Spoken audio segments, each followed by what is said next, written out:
Hello, I'm Armin Budish. Welcome to Golden Opportunities.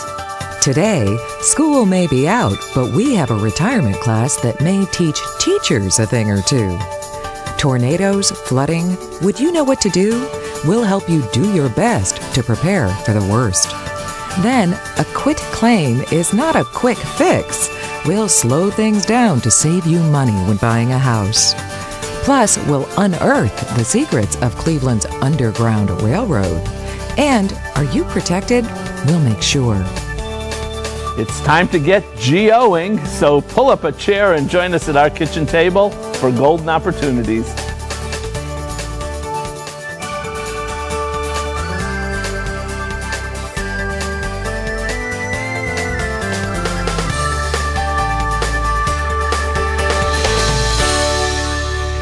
The only constants change, a lesson we've all learned very well over the last few challenging economic years.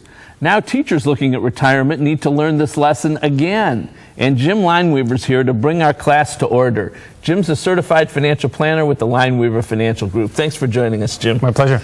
Jim, I understand that you have a math lesson for us. We do. We're going to go a little summer school here. All right. Very good. What happens is the changes are coming dramatically down the road for teachers. And a lot of this is already put into place. It's going to take effect in July of next year, 2012. So anybody retiring in July or after is going to have a severe reduction in their cost of living adjustments. So right now it's 3%. It's going to go to 2%. And that's not the only kicker. What ends up happening is if they retire after August of 2012, their cost of living adjustment is suspended for 60 months or 5 years, which is really big. That, 3% to 2% on its face, you might think about, is this really a big deal? But that can be a lot of money. Oh, huge, because the compound cost of living adjustment is going to really keep these people ahead of inflation over the years. And you take not only the first 5 years out, but you also reduce it by a third. That adds up to a lot of money. And then there's another change, too, that has to do with people who have been teaching for 35 years? Yeah. I mean, here you signed up for a program in the beginning, and if you can get your 35 years, and if you hit that 35-year mark, you got an 11% bump in your pension. And starting in 2015, that's gone. So here they're changing. How can they do that when you came in under one set of circumstances? Well, you're probably going to know that better than I will, based on your position. But needless to say, that's what I've asked. I still don't get a good answer. But that's the problem, is that things are changing rapidly, and they really got to be careful about this. So how should people be responding? How can we plan and preserve our retirement benefits? Well, what happens is teachers are given a good opportunity, and what they can do is they can do a partial lump sum option payment from their pension.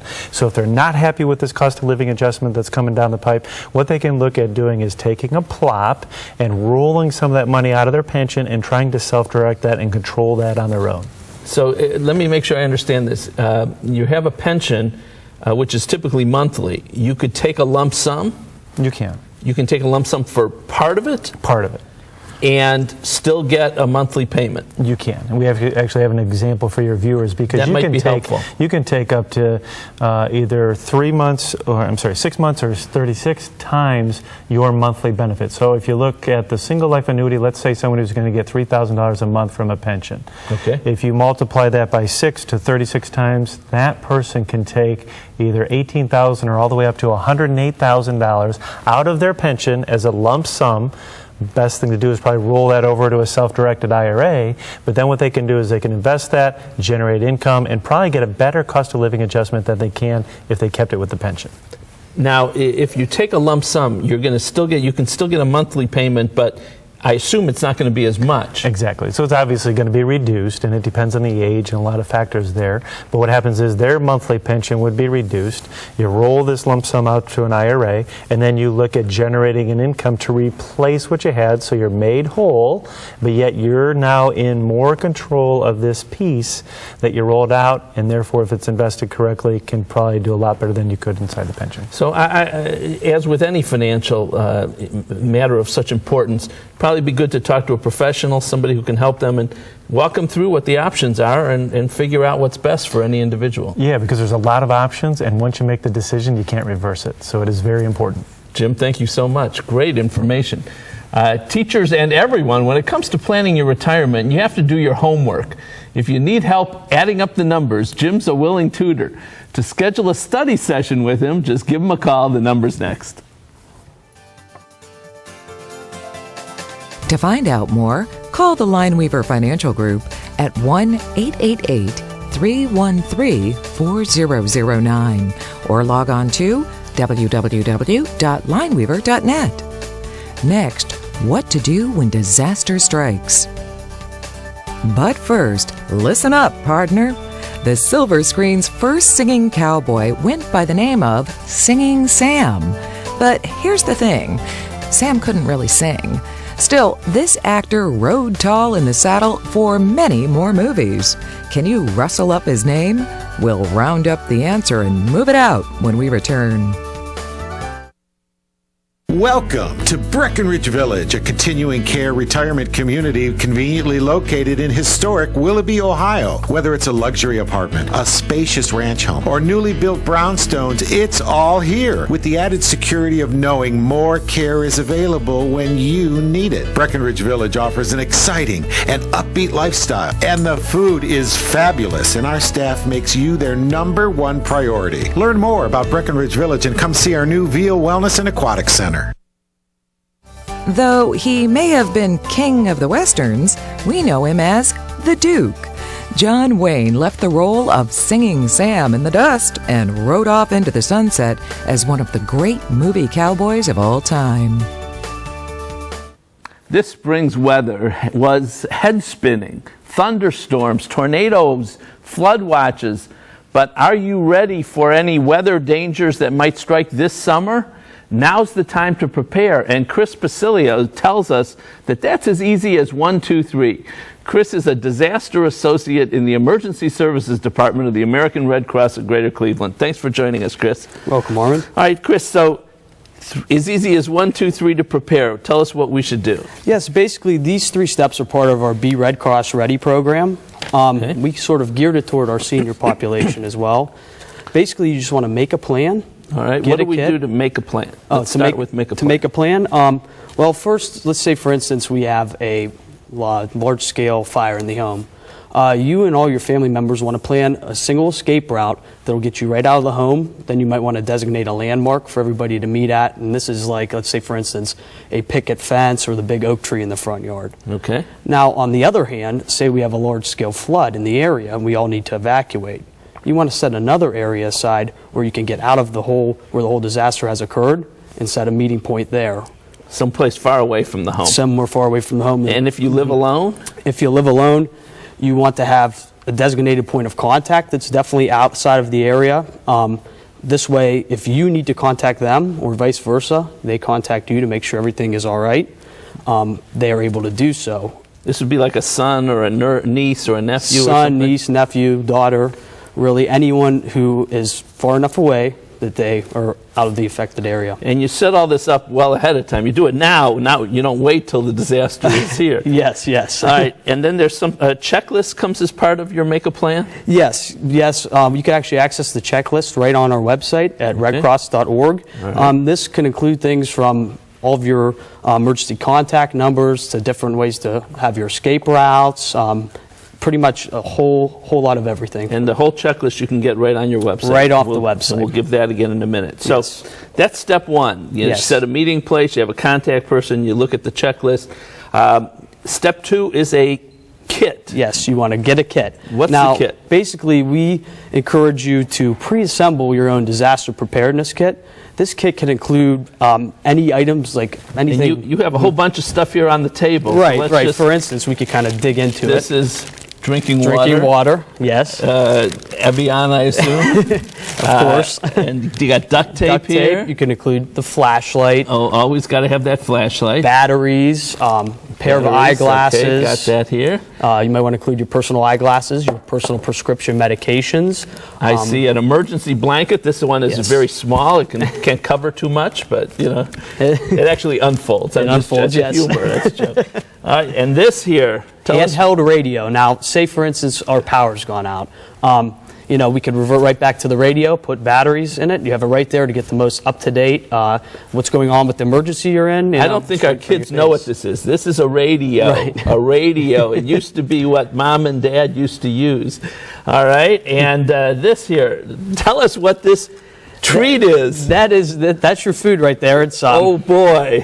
this is where I have to jump in to say, too, you want to make sure with the drinking water and the food and everything that we check our expiration dates. No longer than 6 months. You want to make sure everything is in good order because, it could be a month, it could be a year to 2 years before something major I have a feeling really this would occurs. last a long, long time. I don't know if I'd want to eat it, but it's good to have. Right. All right, so that's the kit.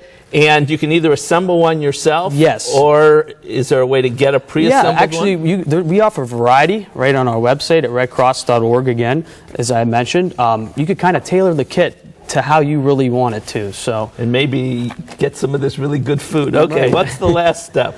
the last step is that we want to be informed. This is kind of when the what if becomes the what now. So after a major devastating tragedy occurs, a lot of people don't know what to do, where to go, who to contact. This is where I got to stress. We need to know all of our local television stations, all of our local emergency contact numbers. This is your police and fire department. And all that would be on the checklist to tell you what to keep track of. You can pull right off the internet. It tells you exactly how to Thank keep you, Chris. track. This is great information, things that we all should be doing. We all think disasters only strike other people in other places, but emergencies do hit home. My thanks to Chris for giving us the best advice about preparing for the worst case scenarios. We'll be right back. Learn more by calling the American Red Cross of Greater Cleveland at 216-431-3010 or visit their website www.redcross-cleveland.org. Next, a seller claim could lead to buyer's remorse. Looking for places to go, things to do? Welcome to our community calendar. Celebrate the red, white, and blue at the Red, White, and Zoo on July 4th. The Cleveland Metro Park Zoo will help guests discover animals featuring the colors of our flag, including red kangaroos, white storks, and blue-tongued skinks. Meanwhile, many of the animals will enjoy some patriotic colored treats. To learn more, march to the phone and call 216-661-6500 or salute their website, www.clemetzoo.com. Some buyers and sellers are playing a dangerous game with their money. How are they rolling the dice? We've gambled that Rachel Torchia has the winning answer. Rachel's from Gateway Title. Thanks for joining us, Rachel. Hi. Rachel, what's a quit claim? Oh, I'm glad you said that right. Because some people say quick claim. No, it's a deed. It's a form of what a lot of people use for selling, transferring property. And a quit claim deed. Now you got me saying it wrong. Quit claim deed is risky. Tell us why. Well, some people think it's a quick way to save money in buying property. They want to skip the title services, a title search. They want to, skip getting an exam. They don't have a purchase agreement. They say to the seller, just sign it. We'll take it down and record it. No cost. But they're wrong. There's other types of deeds. There's general warranty deeds, limited warranty deeds, a whole range of deeds. There's POD, TOD. We've Right. talked about them on the show.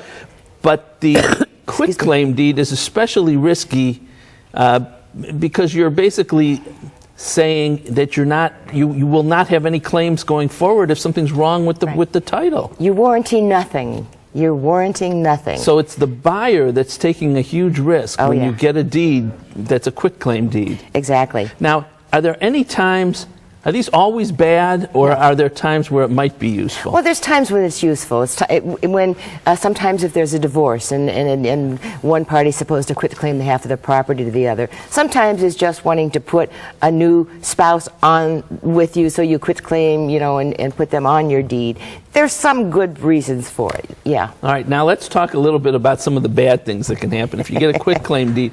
I mean, what kinds of problems can we be taking on? Oh boy. Well, can I tell you a story? Please. Okay, we had a dentist.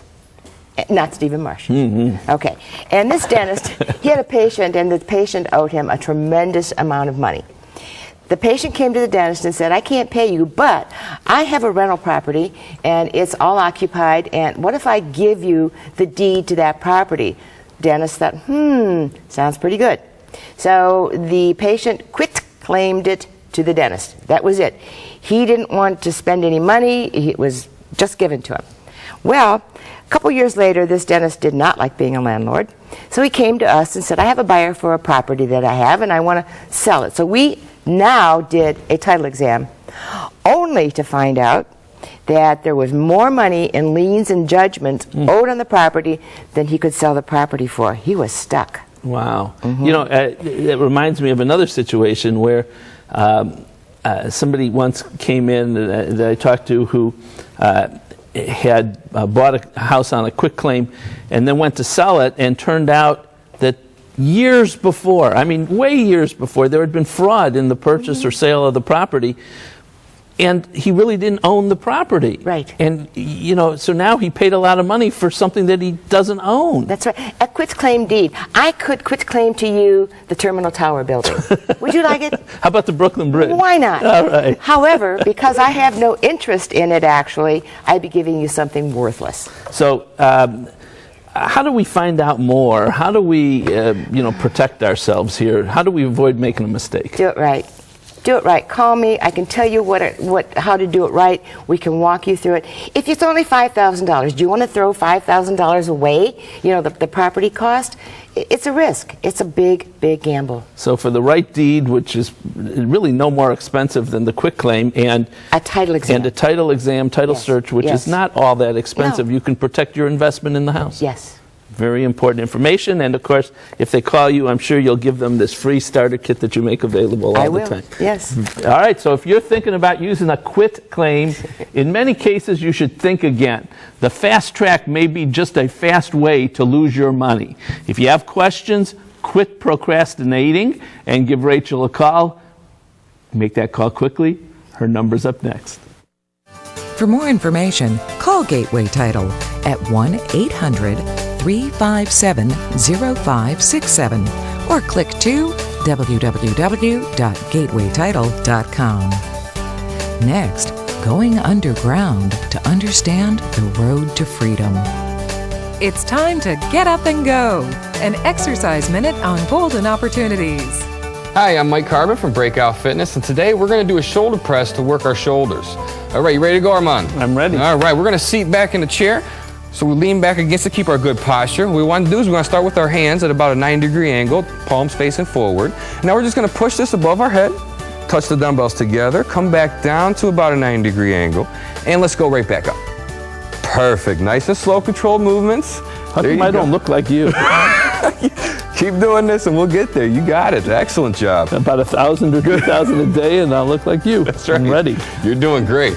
Straight up over the head. Remember, a 16-ounce can equals 1 pound of resistance if you don't have a dumbbell. Now it's your turn to get up and go. I just need a tattoo. For your copy of the exercise booklet, please send $1 for postage to Golden Opportunities, 23240 Chagrin Boulevard, Suite 450, Beechwood, Ohio, 44122. It's no longer a hidden fact that in the 1800s, Cleveland was an active stop on the Underground Railroad. These illegal and dangerous journeys are part of our historical baggage, and there are important lessons we can learn from those brave individuals. Luckily, we've booked Joan Southgate to help us unpack the meaning. Joan is the executive director of Restore Cleveland Hope, a nonprofit organization. Thanks for joining us, Joan. It's good to be here. Now, Joan, you can really drive or walk home the point that a person can make a difference at any age. At any age. Tell us. Well, when I was 73, it came to me that I wanted to honor those brave people involved in the Underground Railroad.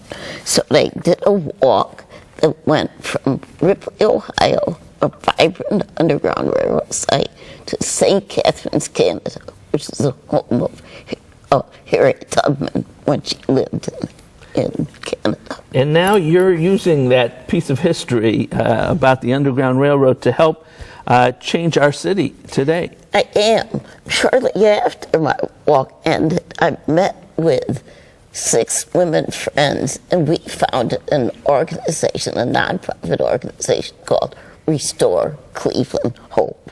What is Restore Cleveland Hope?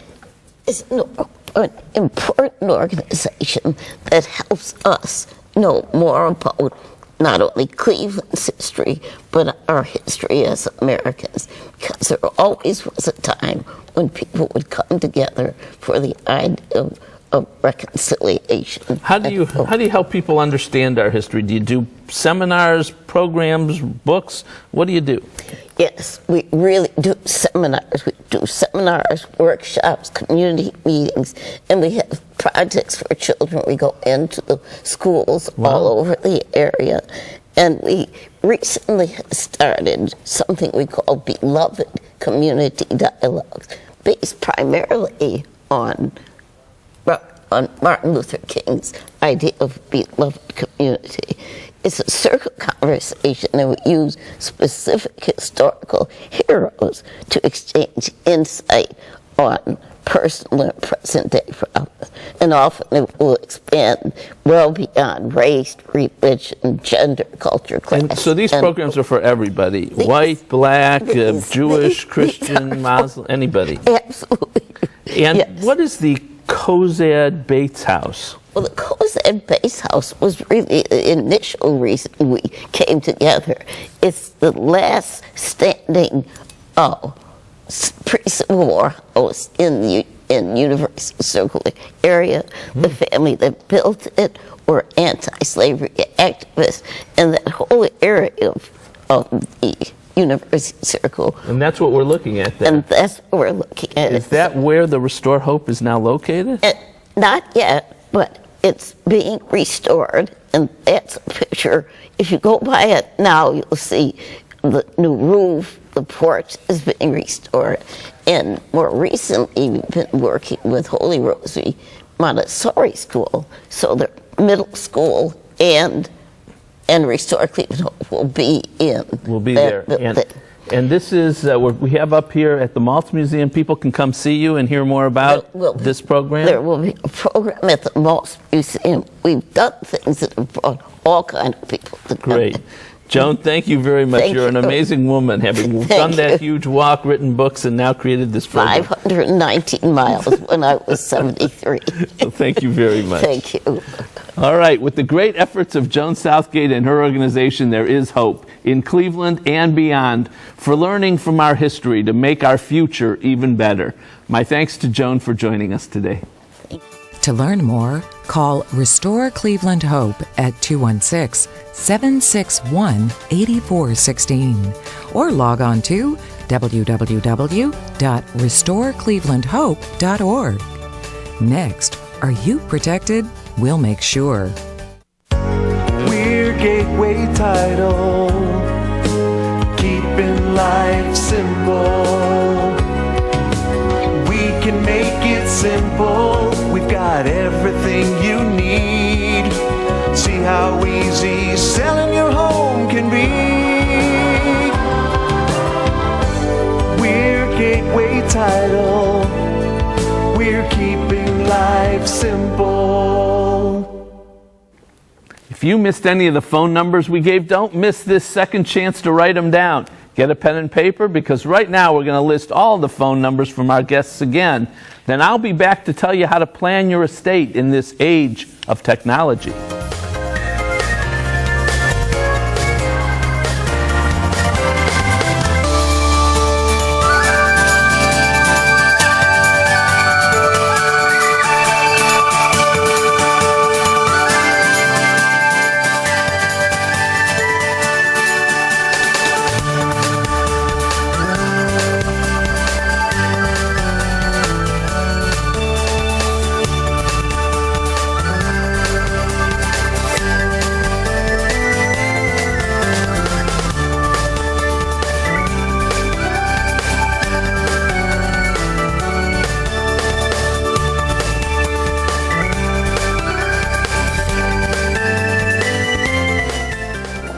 Back in the old days, maybe 10 years, 20 years ago, after the death of a loved one, you'd probably have to spend weeks sorting through bags and shoeboxes filled with papers and pictures and letters and other memorabilia that was necessary to unbury your legal and financial documents for the estate. Your lawyer would tell you to gather all statements showing the deceased's accounts and other assets. If you couldn't find something, don't worry, because an account statement or a tax statement would eventually come in the mail, and that would lead you to the deceased's assets. But all that's changed. Estate planning has changed now that we've arrived in the computer age. Here to explain how to plan your estate for the new computer age is my tech-savvy partner, Mike Solomon. Thanks for joining me, Mike. Mike, you can't just wait for account statements to show up in the mail anymore, can you? No, many people nowadays just do all their banking and all their investing online, so they don't get any paper statements. They're emailed to them. The statements are emailed to them. So the executors, the people, your survivors, they need to know what your passwords are and where all this information is, because they won't get stuff in the mail anymore. What else do people keep online these days, or on the computer? You can keep almost anything online. Some people make a financial statement, list their bank accounts, brokerage accounts, contact people, tax returns people keep online. You can keep online all your memorabilia, movies and pictures. All that can be kept online, and your loved ones need to know where that is. How does this affect our estate planning? It has a big impact. Before, as you mentioned, you just kind of wait till the mail comes and you can get these statements. Now what you need to do is make sure that someone knows where you keep this on the computer, so they don't have to, your executor doesn't have to hunt through your computer and look at every one of your files and try to find the information. You make it easy for them, give them a list of where everything is, whether it's on a computer or just on a piece of paper. Tell them where you have everything, where you keep it on the computer, give them your passwords and other access codes they may need to get all this information. Is it enough to give them the password? Well, it may not be enough. For example, some of the information that you keep on the cloud, online at various websites like iTunes and Flickr, you may need other information, access codes or passwords. So all that, you got to give them a full list. They got to keep it someplace that's convenient, and make sure your executor knows. That's right. All right, so times have changed. Computers and the internet have become a part of every aspect of our lives, and our deaths too. Make sure your loved ones are protected by bringing your estate plan into the digital age. For more information, give my digitally dynamic law partner, Mike Solomon, a call. Call Budish, Solomon, Steiner, and Peck at 1-888-236-5173 for more information, or log on to www.budishandsolomon.com. Thanks for joining us. See you next week.